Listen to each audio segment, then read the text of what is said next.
Hi all. Today we will discuss about a topic that is we will start our fourth module, that is Java. So first we will go into the features of Java. Java, you already know, it is actually an object oriented programming language. So what is an object oriented programming language and what are the concepts of object oriented language that we have already studied in module 1. So just go through it. What is actually the concept of object oriented programming? What is the difference between object oriented programming and procedure oriented programming? So all those things you just refresh, and it has been already discussed in module 1.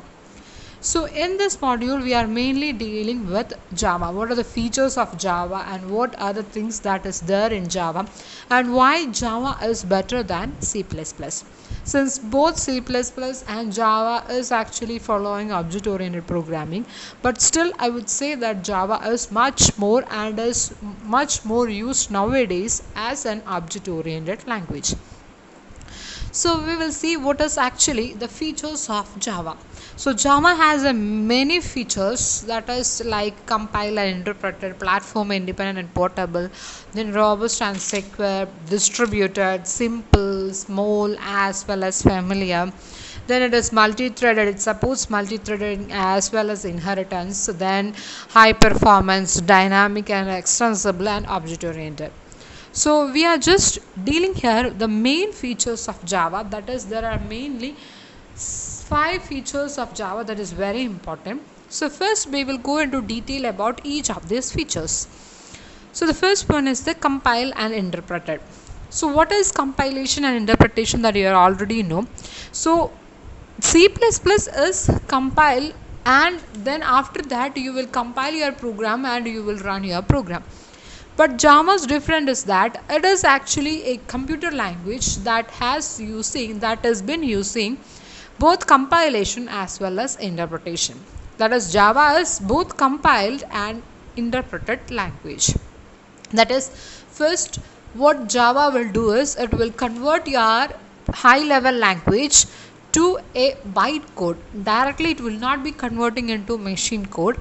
So Java compiler will be translating your source code into bytecode, and then bytecodes are converted to machine code by the Java interpreter. So there is two level conversion here. First source code to bytecode and then bytecode to machine code.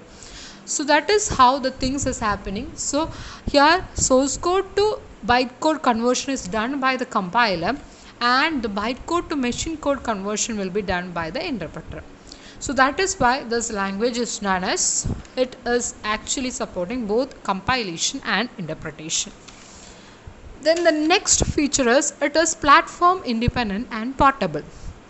Why it is known as platform independent is that, since I have already said that Java is a compile and interpreted language, first conversion is from source code to bytecode. So you can easily move your Java programs from one system to another. That is, since it has been converting into a bytecode, not to a machine code, it is actually a platform independent language. So once if you have developed your program in one system, and if you want to move that corresponding code to another system, then there will not be any problem for you, since it is actually converting. It is actually a two level conversion, that is source code to bytecode and then bytecode to machine code. So since it uses two level conversion, you can easily transport your code from one system to another, and changes and upgrades in your operating system or even your processor will not force you to change your code if it is written in Java. So that is what is known as platform independent and as well as portable. So Java is actually a platform independent language since it uses that two level conversion. Then the third most important thing is robust and secure. Why Java is having this much popularity is that it is actually a robust language and it is also a very secure language. Here it uses completely the concept of object oriented language. So you provide the maximum security to your data. Since you are providing the maximum security to data, it is actually a very secure language. And why it is known as a robust language, it is that it provides many safeguards to ensure that your code is reliable. And yeah, Java will check your code at the compile time as well as in the runtime, both in the cases, that is while at the compilation time and as well as the runtime, the code is being checked. So there is a two level checking mechanism that has been there in Java. So that is why it is actually a robust as well as a secure language. And here the garbage collection is done automatically, so there is no, we don't have any worry that whether we have to practically destroy our objects or the resources that has been used by the objects, because the Java itself has a garbage collection. So next important feature of Java is it is distributed. Why it is known as distributed languages? You can use Java programs and you can export it with the help of internet. Since you already know that, maybe if you have known J2EE, it is actually Java program which is being used in internet applications. So it has the ability to share data as well as programs, and this enables, even if there are persons sitting in different places, they can share their code, collaborate and work together for in a single project. So that is another advantage of using Java. And the last one is, as you already know, that it is an object oriented language, and it's actually a true object oriented language. It completely follows every concept of OOP. So these are the main features of Java. So next we will see what are the types of Java programs. So Java programs is mainly divided into 5 types, that is application program, that is developed for a particular application. Then there is something called as applet program, then servlet program, JSP program, J2EE program. We are not studying any of this thing, we are just studying how you will do a simple application in a Java. That is mainly we are dealing here is application program. So I'm not going to give you a detail about these things. Just see that these are the things that has been normally developed with the help of Java. Then what is both C++ and Java is actually an object oriented language. So what is the basic difference between Java and C++? That is what we are going to see now. So as I already told you, C++ is platform dependent. That is, if you have developed your C++ program in one system, then you can transport it to another system which has the same features as your previous system. So it is actually platform dependent. But Java, as I already told you, is a platform independent one. And here in C++ it uses only compiling, but there it does uses compiler as well as interpreter. And in C++ it supports operator overloading, but in Java there is nothing like operator overloading. And C++ supports multiple inheritance, but Java does not support multiple inheritance, but you can achieve multiple inheritance in Java in some other ways that we will see later. And C++, as you know, that it supports header files, but in Java there is no header file, but there is something called as packages, which we will be importing to your corresponding program so that you can use the already available classes, but there is nothing called as header files. So these are the main differences between Java and C++ program. And here one more difference is there. Here there will not be any pointers. In C++ there is pointers, but Java does not support pointers, and it does not support global variables. In Java there is nothing called as global variable, but you can have global variable in C++.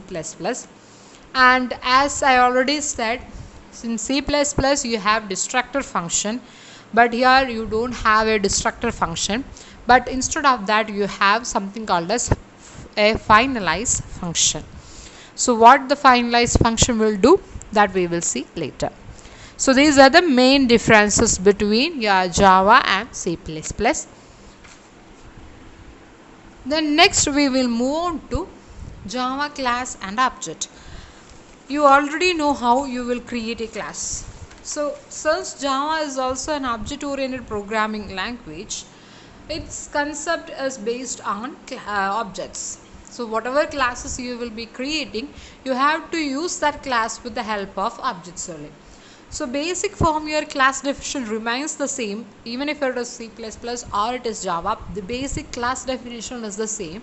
Your class will be having, you have to specify the class keyword followed by your class name, and in the curly brackets you will have to specify the variables or instance variables and also the methods which will be using those variables. There will not be any change in Java even if it is similar to it is similar in the case of C++ also. So class, as you already know, that it is a user defined data type. Once a class has been defined, then you know that we can create variables of type class. So that is known as objects, that we already know. That is, it is called as an instance of a class, or you can say that object is a class type variable. So I have got an example here. So animal is a class, and animals can be of type cat, dog, horse, like that. So these will be the objects. So class, the properties of the class is applicable to all these things. That is, cat will be having the properties of animals. Similarly, dog also having the properties of animals, and horse will be also having the properties of animal. So we can create the class creation is similar in C++, but the object creation is somewhat different from C++. So if you want to create an object in Java, then you have to specify the class name followed by the object name. Then you have to use the new operator followed by your class name and the parenthesis. Just by giving the class name and the object name, the object will not be created. You have to use the new operator to create an object for a class in Java. So that is the main difference. So here it is, an example has been plotted. So you can see that the class name is lamp. It has a variable, that is a boolean variable is on, and it has a function void turn on function, and in that function we are just declaring or initializing the variable as true and just printing out that variable. So here you can see that in Java we are not using cin and cout. Here if you want to print something out, you have to use system.out.println. So this will give you the thing that has been here mentioned in the bracket to be printed in your screen. So the things that has been specified in the quotes will be printed like that, and you have to use the plus operator to get the value. Here is on value will be printed here. So here you will not give a comma, you have to use the plus operator to distinguish between the string and the variable. So this is how you will print the things on your screen. You have to use system.out.println, and here we have another function void turn off. In that is on is turned as false, and you are just printing it out by using system.out.println. And here you can see that your main function is having a different form. So your main function has to be inside a class. That is the first difference between Java and C++. Everything has to be inside the class. Inside the class. So here you have your main function will be having a format like this. That is static void main, in the bracket string, then the square brackets, then args. This has to be the definition, or this is how you will define your main function. It has to be public, Public in the sense means it will be accessible from any part of your program. And static means as you already know, you will not be creating objects for the static class, so you cannot create an object for the main function. And the return type has to be void, that is main function will not be returning any values. Then main, and in the bracket you have to give this, that is string args. So if your main function has not been defined like this, then it will not be considered as a main function in Java. So if it is Java, then you have to define it as public static void main, and in the bracket string args. Then you will be creating an object for this class. As you can see that lamp L1 equal to new lamp, and another object has been created, lamp L2 equal to new lamp. So this is how you will create the object, and by using the objects you have called the function turn on and turn off. So this is how a simple Java program will look like. The next one is Java constructors. How you will define Java constructors. So here you can already know what is actually a constructor is. Constructor is nothing but it is the thing that will initialize your class variables or data members. So constructor will be having the same name as class, that we have already known, and your class can have more than one constructor, and you can have a matching constructor function which will invoke each time when an instance is created. That all things you already know. So in Java, this is how you will create, the same way that you have created a constructor in C++.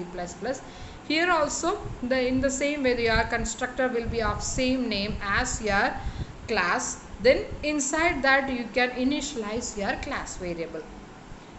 So this is when this object has been created, this constructor will be invoked, and this I will be initialized a value 5. So that is how a constructor will look like. And here it is not a parameterized constructor. You can even have a parameterized constructor, that is a constructor which can take up values. So similar way you can initialize the objects, or the variables of a class. So thank you.